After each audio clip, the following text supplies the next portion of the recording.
Bismillahirrahmanirrahim. Pada suatu hari Rasulullah SAW ditemui oleh malaikat Jibril. Rasul pun bertanya, "Ada apa wahai Jibril?" Jibril menjawab, "Wahai Muhammad, sesungguhnya hari ini Allah Subhanahu wa Ta'ala sedang mengobarkan nyala api neraka, dan seluruh para malaikat amat ketakutan. Mereka tidak tahu harus bagaimana. Untung aku ingat," kata Jibril, "bahwa engkau Muhammad adalah sumber cinta dan sayang Allah Subhanahu wa Ta'ala kepada alam semesta. Dengan alasan itu aku kesini, bertabaruk mengambil berkah dengan cinta Allah kepada dirimu, ya Rasulullah, ya Muhammad."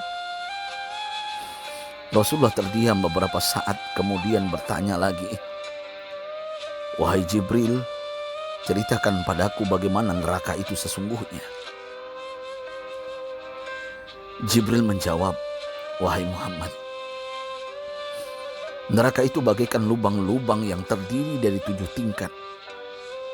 Jarak antara satu lubang dengan yang lain ialah perjalanan 70 tahun. Lubang paling bawah adalah lubang yang paling panas." Nabi SAW meneruskan pertanyaannya, "Lalu siapakah penghuni lubang-lubang neraka itu wahai Jibril? Sampaikan kepadaku Jibril."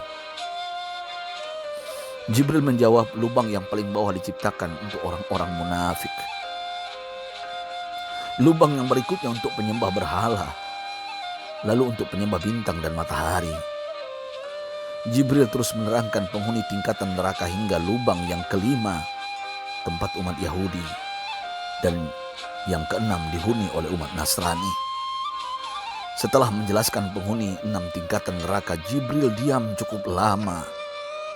Rasulullah SAW penasaran dan bertanya kepada Jibril, "Wahai Jibril, siapakah penghuni neraka yang ketujuh?"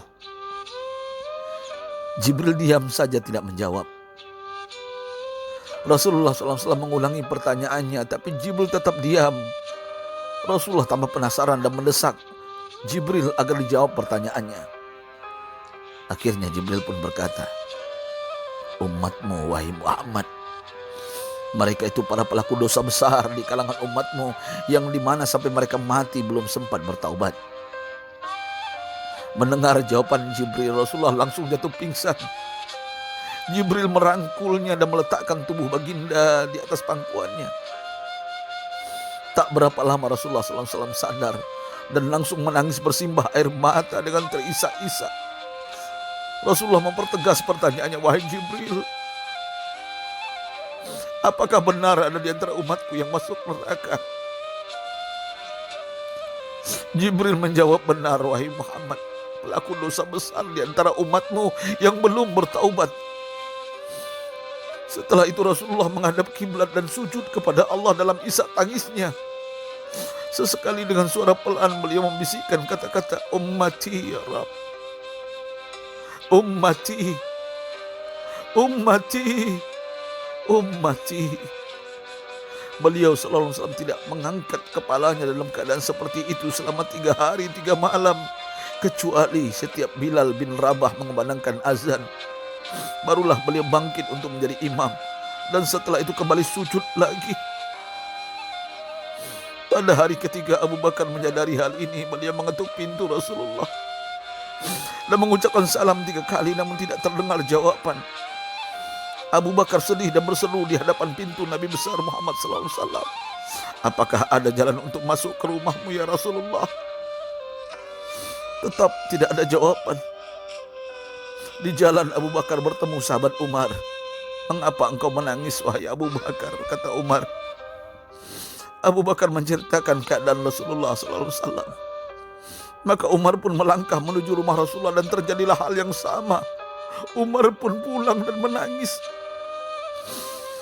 Di jalan Umar bertemu sahabat Salman Al-Farisi. Dengan terisak Umar bercerita kepada Salman hingga membuat dia amat sedih, namun tidak berani mengulangi hal yang sama. Salman melangkah menuju rumah Fatimah radhiyallahu anha dan menceritakan hal itu. Setengah berlari Fatimah menuju rumah ayah tercinta dan mengetuk pintu sambil mengucapkan salam. Mendengar suara lembut putri tercinta, sejuklah dada Rasulullah. Beliau bangkit dari sujud dan membuka pintu. Alangkah terkejutnya Fatimah melihat Rasulullah, ayah tercinta, amat kurus dan pucat. Fatimah memeluknya lalu menangis. Wahai ayah, apa yang terjadi? Mengapa engkau amat sedih seperti ini?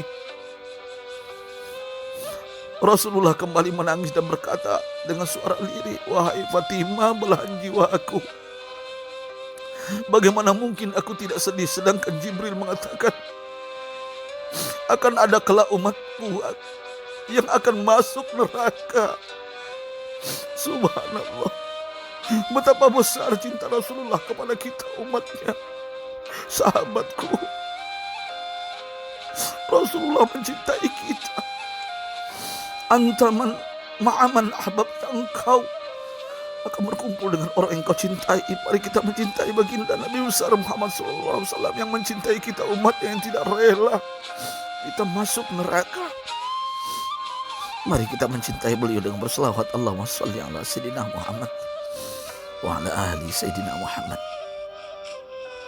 Allahumma sholli wa sallim ala Sayyidina Muhammad karimil aba wal ummahat. Allahumma sholli ala Sayyidina Muhammad wa alihi wa sahbihi wa sallim. Sahabatku, sampaikan dan silakan share sahabatku di sosial media. Rasul mengajarkan kepada kita, man dalla ala khairin falau mislu ajri fa'ili. Siapa yang menunjukkan kepada kebaikan, maka dia akan mendapatkan pahala seperti orang yang mengerjakannya. Mudah-mudahan ini menjadi pahala jariah bagi kita. Saya Ustadz Oren. Assalamualaikum warahmatullahi wabarakatuh.